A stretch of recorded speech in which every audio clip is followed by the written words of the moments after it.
All right, what's up, everybody? Welcome back to the Burke Does Work podcast. I'm your host, Coach Ricky Burke. Today, I believe, is episode number 18. And if you guys know me or have been following at least the Instagram page for a little while, you guys obviously know that I'm a physical coach, trainer, mental health advocate, and I don't believe that I would have enough accreditation had I not gone through this experience. So in today's episode, I would like to talk about my experience in therapy. And I'm not going to break down, obviously, the depths and the details of the demons, but obviously, we're entering 2023. We just got, I guess we're still technically in it. I'm not even sure, but with the pandemic, with the shutdowns, a lot of mental health issues arose out of everybody, including myself. And I definitely was one of those guys that would constantly be putting off the idea or the thought of therapy or talking to my problems about somebody. Just because I'm a guy, I'm a man, there's that negative stigma of, don't be a pussy and figure your shit out. Sorry, excuse the cussing, but, these are things that people have told me or things that I thought to myself. And, as time goes on, I really start to realize that I genuinely feel better when talking and working through my problems. So if I feel better doing that, there's got to be a chance that somebody else feels good enough to be able to talk about that as well. And hopefully, work through their problems, help other people work through their problems as well. And, I really want to emphasize that I'm a trainer, I'm a coach, I'm a human being, I'm a person. Everybody goes through their episodes, their crises, their levels of thinking. And that is why today I am going to be discussing a topic called cognitive distortions. This is something that I have been working with my therapist pretty much the entire time on. There's about 12 or 13 primary examples of these mental distortions that each person basically has, whether that be, some examples would be black and white thinking, shoulding, overgeneralizing, just like a description of like black and white thinking. An example would be, seeing things in extreme terms. And like an example would be, if I do poorly on this exam, I'm a total idiot. I know it's a super short example, but more oftentimes than not, that is at least mine or maybe yours or somebody else's initial thoughts when, a situation goes down, or if they just think, what if this happens to me? Or if, this situation happened, how would I react? It's more or less your instant reaction of thinking.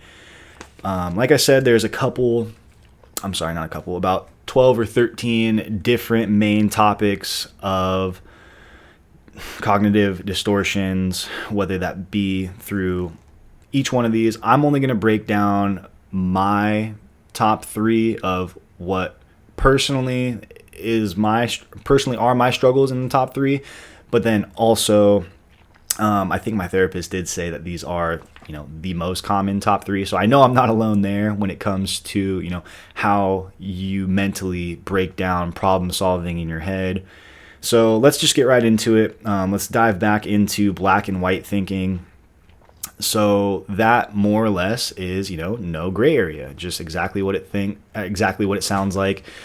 It's more or less the extreme example of failure. Like I said, the example is, if I do poorly on this exam, then I'm a total idiot. Something personal, I guess a personal example for me and how I think black and white thinking is, if I personally don't hit my goals for the day or the month at work, I'm going to get fired. I have no idea why, because I've never been fired from a job. But in every job that I've had that is performance-based, or even every job I've had, period, if there was a performance-based task, I don't know if it's the competitor in me or if it's the anxiety, if it's just how my brain works. My brain instantly goes to, I need to do this, I have to get this done, or I'm going to get fired. If I get fired, I'm not going to make money. If I don't make money, how am I going to support my family? If I don't support my family, what's my worth as a human being? And it's so crazy. And I know it seems like an extreme example, but that's the avalanche and the snowball effect that negative thinking has on you, especially myself. I'm sure other people out there as well. And of course, we talk about mental health all the time, and that it's important, that we need to work on it, and that, talk to your friends, this or that. This is the depth that I want to go to with, whoever's listening to this, with myself first and foremost, because I really don't give a shit what people think. If, oh, I'm soft, or I'm this or that for going to therapy. Walk 1 mile in my shoes and tell me that you're not a little fucked up. Sorry, but everybody's got their issues. Not to say mine are more serious or less serious than anybody else's. It's just different. And these are just the cognitive distortion thought processes that I would like to explain today. Again, sorry, I may or may not be getting a little sensitive over it, because even I'm still working it out. I'm still figuring it out, and I know it can help other people. But let's move on to number 2 on that distortion list. So breaking down, let's go back to number 1 real quick, is the black and white thinking. The description is seeing things in extreme terms. The example from the paper would be, if I do poorly on this exam, I'm a total idiot. God damn, I can't even talk. See, my black and white thinking is, if I can't fucking complete this sentence, how are people going to listen to this podcast or watch this video and share? So that's me, instantly having way too much anxiety and overthinking about even making this freaking video. But let's move on. Shoulding, coulda, woulda, shoulda, essentially, you could probably think of a prime example where you constantly should. But breaking it down from the sheet here, the description would be, thinking the way we want things to be is the way they ought to be. An example of that is, I should have been more patient.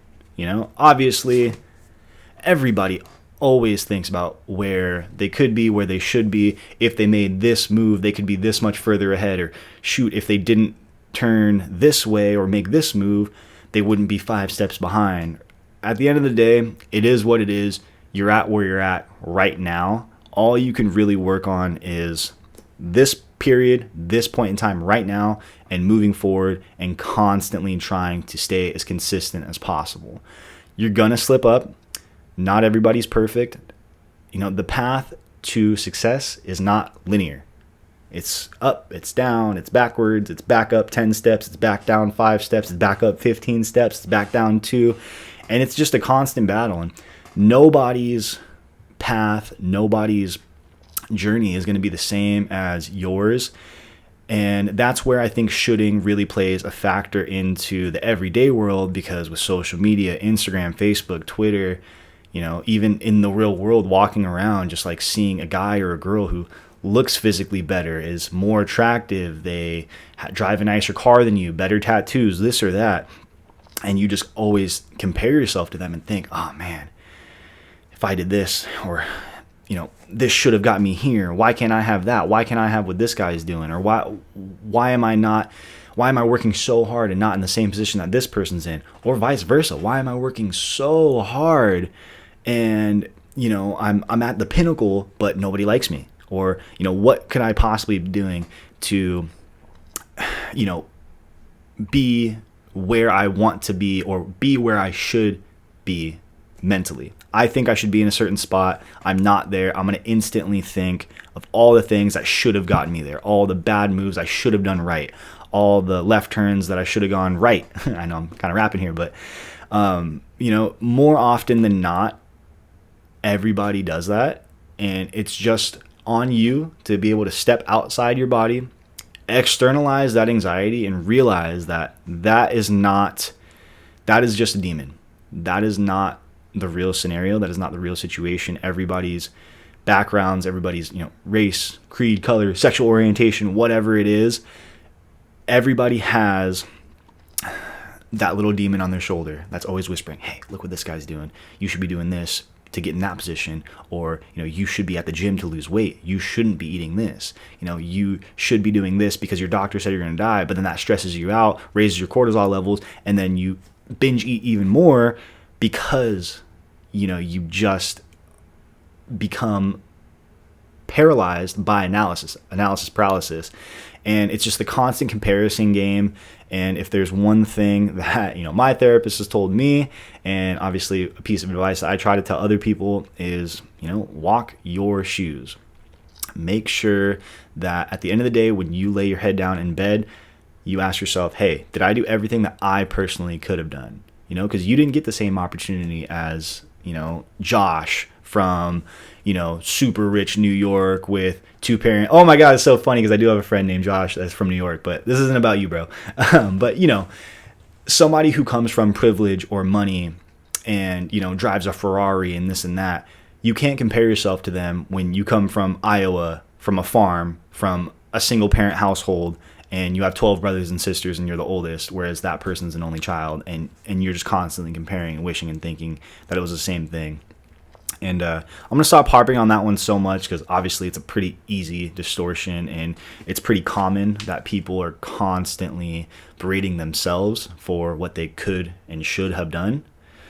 And hopefully that's something that hopefully it's not something that you go through. Hopefully, if it is something that you go through, you can now externalize it, realize that it's there, understand that these are just natural distortion thoughts, and eventually be able to work through this stuff.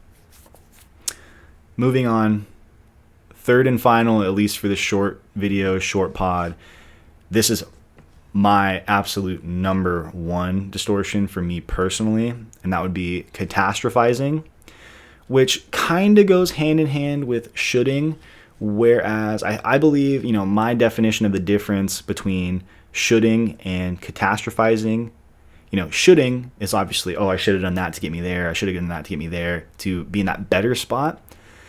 Catastrophizing is, I should have done this to, advance me here, but now I'm here, and I took 10 steps back. I did the opposite.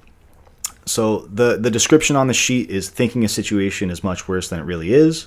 The example, a customer got really mad at me today, so my boss will probably fire me. Yeah, kind of going back to my example about how I said, performance anxiety, not being able to, close a sale or, help a certain person out, or maybe I log an inventory wrong and my office manager gets upset at me and I instantly think, oh my gosh, I'm going to get fired. I'm going to lose my job. I instantly think of the absolute worst case scenario, and then how is that going to get worse? And then it just creates a snowball effect in your brain. And obviously, if you're just a logical human being, it's easy to externalize that and realize that, okay, breathe, this isn't really going to happen. But when life is so fast-paced and you're constantly, failing, being told no, you can't help but anticipate that failure, anticipate that negativity. And it's almost like a PTSD almost. Like you instantly want to think of worst case scenario for anything and everything. And it's really extremely debilitating. It, halts progress from a personal, professional, emotional level. I can tell you personally, for me, it's catastrophizing has halted my progress in this online space with training. I constantly think, hey, what if people see this and make fun of me? And I know it's so dumb because I have 7-8 years training experience. I was a fitness manager. I used to literally hire other trainers and teach them how to run their business. But somehow in the back of my mind, I feel that self-worth and that doubt of, everything's going to fall apart again. Kind of like how it did. I don't know if the timing just didn't play out of when I left the big commercial gym was right around quarantine time, and I essentially retired myself because I wasn't confident in myself at the time to rely on my monthly income, but then also the future of my family through fitness. And that definitely was a prime example of me catastrophizing, the shutdowns and the lockdowns, and literally having to change my entire career path from being a full-time personal trainer / manager, sales manager, whatever you want to call it, to taking the safe route out and finding, a separate job in a stable industry that was higher paying or salaried, because I just thought that's what I needed to do. And, obviously as I get older and work through problems, I don't regret it, because it allowed me to make more money, live out an idea and a dream that I've been wanting to since I worked in a commercial gym since I was 18 or 19. I've been going to one since I was 14 or 15. So that's all I knew essentially. And, sorry, kind of bringing it back to the cognitive distortion of catastrophizing and thinking that you're bred to fail. It could be so many external factors, home life, friend life. Shoot, your diet can affect, obviously, how your physical attributes are, and then that can affect your mental, from looking in the mirror and just not being happy with, God, man, I work my ass off at work 40, 45, 50, 60 hours a week. I'm so tired. I don't have the time, energy, effort, or knowledge to want to work out, to even lose this weight, to make myself feel better. And it's a constant negative cycle that you have to pull yourself out of. At the end of the day, it starts with the switch up here. If you don't believe you can do it, you'll never do it. And that's exactly why I'm pushing myself to get this video out there, to continue this podcast, to continue my training career, essentially, because that's what it is. I not only once, not only twice, for years was able to make my living off of personal training.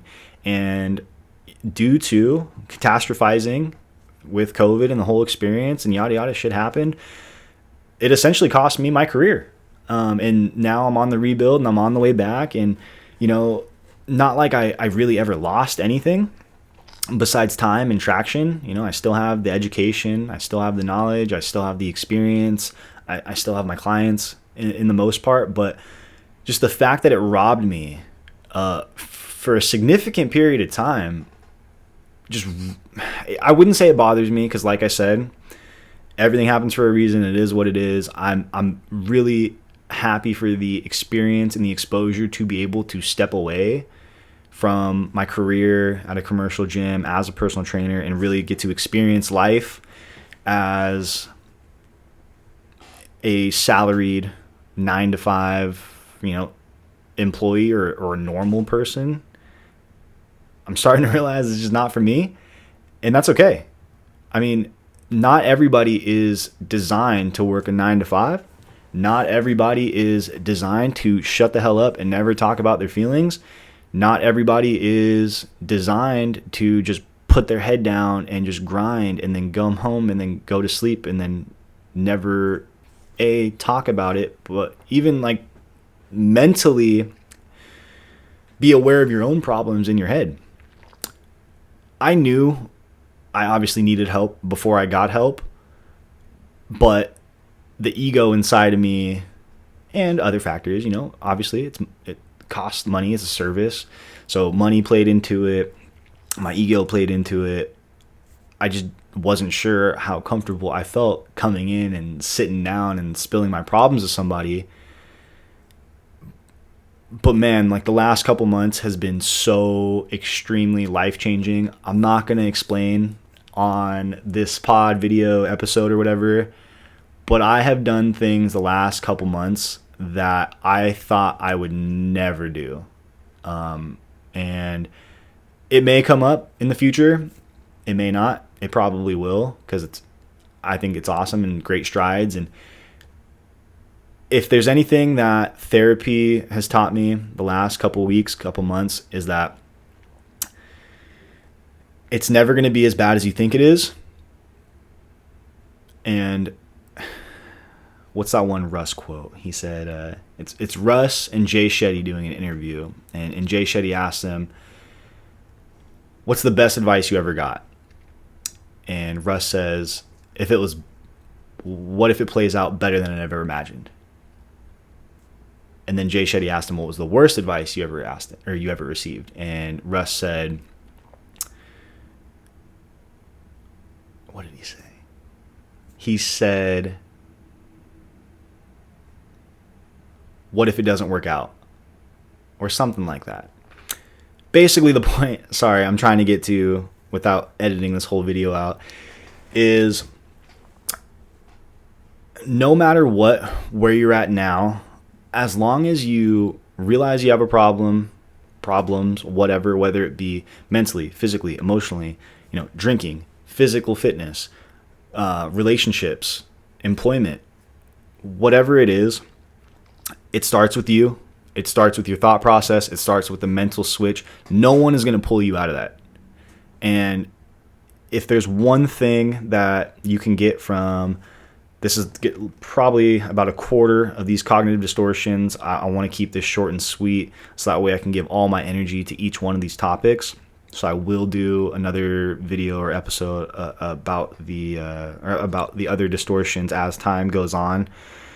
But I at least wanted to kind of break the ice a little bit, because I know when it comes to content of what I put out there, it's mostly happy-go-lucky or training stuff. But like I said before, I can't be a fitness, health, and mental health advocate if I don't believe or practice what I preach. And I hope if anybody is, out there struggling mentally, physically, emotionally, take the strides that you feel like you need to do. If you feel like you need to take other strides, ask for help. Get a therapist, talk to a friend, talk to a family member. Unfortunately and fortunately for me, this has helped me change my life for the better in terms of how I see my relationships with my friends, my family, my wife, my in-laws, my dog. And it's added a completely new layer in motivation and fire to, what I want to do as a career, as a person, as a human being. We get caught up so much in being a consumer and, get distracted. And so oftentimes you find yourself getting distracted by one of these distortions, by, comparing yourself to somebody on Instagram who, looks like they're bigger than you, looks like they have more money than you, looks like they're more successful. I'm telling you right now, maybe some of them are. Whatever you see on the internet is more than likely not the case. And it's so funny because, like, a positive example of that would be my wife and I. We really don't post that much on social media about each other for whatever reason. I respect her craft. I respect her I guess whatever she wants to do, her career and her angle that she wants to take with her stuff. And she respects mine as a personal trainer and stuff. So people on the outside would, and this has happened multiple times over the last couple of years. Hey, you're not posting on your Instagram anymore. Like, are you guys not together? And I just kind of laugh and scoff, and I'm just like, no, like, we're better than ever. We're married, we're working on our stuff.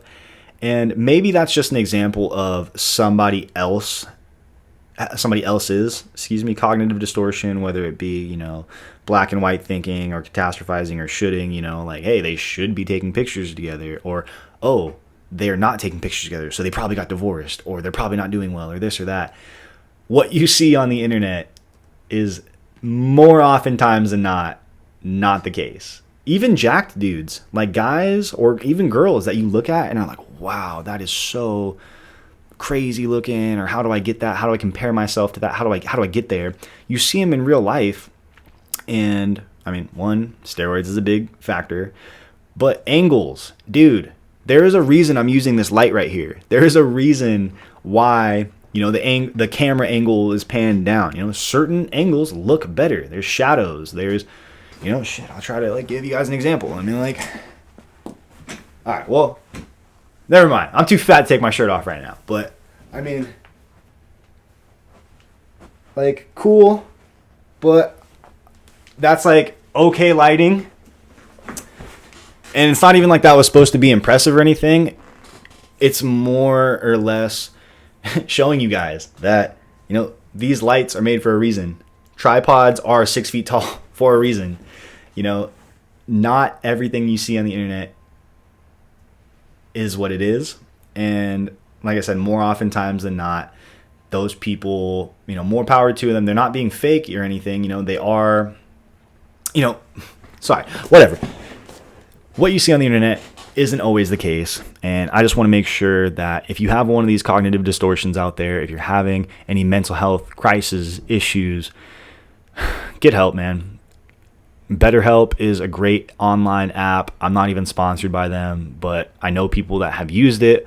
To my knowledge, it's relatively inexpensive. I personally go into like a private, organization or a private building here in San Diego. If you're in San Diego and you want to go, hit me up and maybe I'll point you in their direction. But there's no way that this stuff doesn't work. Again, it may not be for everybody. It may not be for everybody forever. You have to treat therapy as, personal training program, essentially. There's going to be things that you don't know. You're going to need to be coachable. It's going to get a little bit worse before it gets better. You're going to get some soreness, mental soreness, and you're going to have to, work through that, break through that plateau. But just like fitness, you stay consistent, chip away at it, stay aware, just like you stay aware of your health. And slowly but surely, you will definitely climb out of whatever, hell pit you're in, whatever demons you're fighting, stay strong, man. But that's going to be it for me today. I don't have my official camera or my official background. And I want to keep this thing short and sweet because I want to stay as consistent as possible.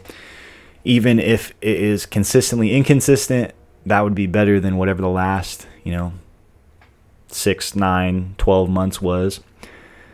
Thank you guys so much for listening. I really hope you guys get some good information from here. Please, message me or don't, or just, ask for help if you need it. But we need to normalize therapy, normalize talking about issues, because, yeah, I've lost too many friends by ignoring issues, by me ignoring them, by them ignoring their own issues. And I would rather I'd rather have my friend cry on my shoulder than attend his funeral. And, you might have heard that from somebody else out there, but it's the truth, man. It's the truth. I've lost way too many friends for reasons that I don't feel like I should. So thank you guys so much for listening, watching. I know it's a little, different of a topic, but mental health is part of your health. So get out there, be positive, be happy, like, share, subscribe. Even if you don't, whatever, I'm still going to do this shit. But thank you guys. Take care.